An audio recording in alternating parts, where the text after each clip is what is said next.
Are you looking to pick a puppy, but you don't know how to get started? It's one of the most common questions that I get from my training clients. How do I pick the puppy that's right for me? It's such an important decision. You're adding a member to your family.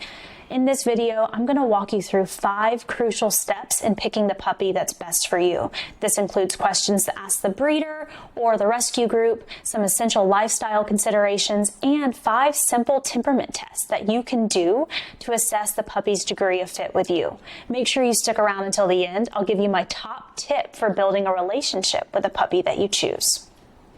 My name is Dr. Taylor Chastain Griffin, and I've dedicated my life to studying the human-animal bond.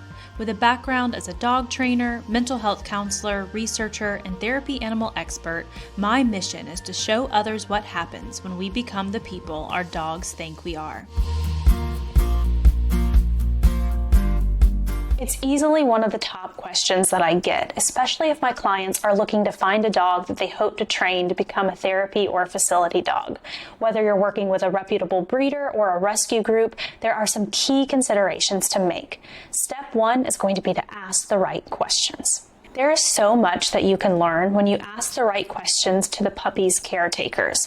If you're working with a breeder, they should absolutely be able to introduce you to the mother dog and hopefully even the father dog. You can learn so much about who the puppy is going to become by looking at the temperaments of the mom and dad. Even if you're working with a rescue, though, ask the caretakers who stands out to them. What puppies are especially boisterous? Are there any that are really shy? Are there some that seek affection? Asking these questions and taking notes from the start are going to guide you all throughout your puppy selection process. Step 2 is going to be to consider your own lifestyle. Are you outgoing and looking for a dog who can go with you into public settings? Are you super active? Do you want a dog to go with you on hikes or runs? On the contrary, is your goal to find a dog who's happy to chill at home with you? Think about your energy level. That's going to be very important. It's also key to think about any other pets that you have in the home. We're going to talk more about that later in the video. Step 3 is going to be to assess the puppy's temperaments with some simple tests that you can do. How can you know about a puppy's personality when they're such a little baby? Well, there are temperament tests that we can do. The science on these tests are quickly evolving, but there are some key ones that you can do to identify differences between your top candidates. Remember, these are just moments in time, but still, you can learn a lot about the individual differences in the puppies you're considering. First is the social engagement test. Simply crouch down and gently speak to the dog, offering to pet them as they approach. Do they shy away or become excited? Pet them for about 3 seconds and then stop. What do? Do they initiate more contact or do they take their space? If you're looking for a super affectionate dog, you'll be happy to find a pup who is all about this social interaction. If a more independent dog better suits you, consider the dog who has a more take it or leave it response. Next is the follow test. In my opinion, this is a great tool to use to assess a dog's natural sense of independence. Stand up from the social engagement test and simply walk about 10 or 15 feet away before stopping and circling back in the direction you came from. Be careful though, some pups at this age are inclined to get under your feet. If you envision your new best friend being your shadow, a dog who's inclined to follow closely behind might be a great fit. If you want a more independent, environmentally curious dog, the one who does his own thing might be the best fit for you. Next, we're going to be introducing strange new stimuli to the pups. This is a great way to see how they respond to new experiences, and you can learn a lot from these tests. But it's so important that we don't overly stress the dogs by performing these assessments. Talk to the caretakers, to the people who know the pups best, and they can help you determine how much space you should take as you introduce the strange new stimuli to the pups. This is especially important if you're working with rescue dogs who might have had a traumatic background. For the umbrella test, stand up and open an umbrella while you're standing in proximity to the pup. The pups I'm assessing in this video are highly socialized and were bred for temperament, so I stood a bit closer to them than I would stand near a rescue pup with an unknown history. Watch the dog's response to the umbrella when it opens, and if they're not too startled, put the umbrella down on the ground while it is still open. See what they do.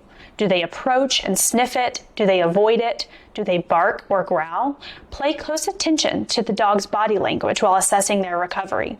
Dogs who keep their weight distributed towards the back of their bodies or who have visible tension in their bodies are less comfortable investigating the strange new sight than dogs who playfully approach the umbrella and perhaps even mouth or paw at it to investigate.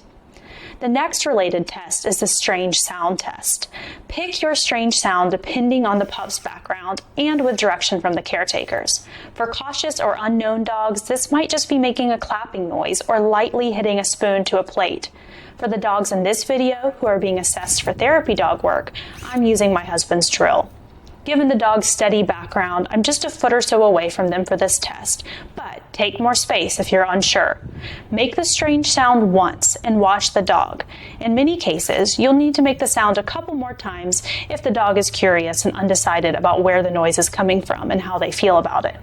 If the dog immediately shows fear, stop the sound after the first occurrence. Again, we're watching to determine an initial startle response, and we're then watching recovery. Do they approach whatever it is that made the sound? What's their body language communicating afterward? The final temperament test that we're going to do is the play and retrieve test. This assesses a dog's response to a ball or a toy. While crouched down, I toss the ball and see if the dog is inclined to chase after it, put it in their mouth, run away with it, or ignore it completely. As with all of these temperament tests, there's no right or wrong response. We're simply collecting data and considering what responses work best for your lifestyle and for what you have in mind for your dog. If I'm consulting with a physical therapist, for example, who hopes to train a therapy dog to incorporate fetch games into her treatment planning, a pup who's inclined to chase after and pick up the ball is showing great promise for that role. In my case, I partner with therapy dogs who do visits in places like nursing homes and public speaking engagements. While it's certainly acceptable for my pup to be interested in the ball, a dog who's inclined to hyper-focus on toys is likely not going to be the best fit for me. Step 4 is going to be to consider the puppy's compatibility with existing pets in your home. If you have other dogs in the home, consider their sex, alteration status, and how they tend to do with other dogs that they've met. Do they prefer calmer or more playful dogs? Is your existing dog bossy or submissive? If they're bossy, you likely want to avoid bringing home another dog who is more dominant in nature. If you have other species of pets, see if there's a way to test the pup with that species, and be sure to always have controlled meetings upon bringing a new pup into your home. Step 5, and maybe the most important step, is to trust your instincts. We've gone over some really important questions to ask the caretakers of the puppies and some simple temperament tests that you can do to learn more about the dogs that you're considering.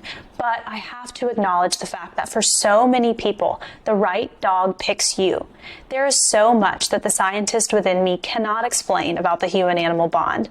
Research and assessments are so valuable, but there's a mysterious way that humans and canines connect that can't be ignored. I've interviewed countless people who tell me stories of meeting a litter of puppies, sitting in the middle of them, and their dog instantly making it known that they chose them. Before my puppy Nora ever performed a single temperament test, she cued in on me from the start, falling asleep on my shoe as I talked with her breeder.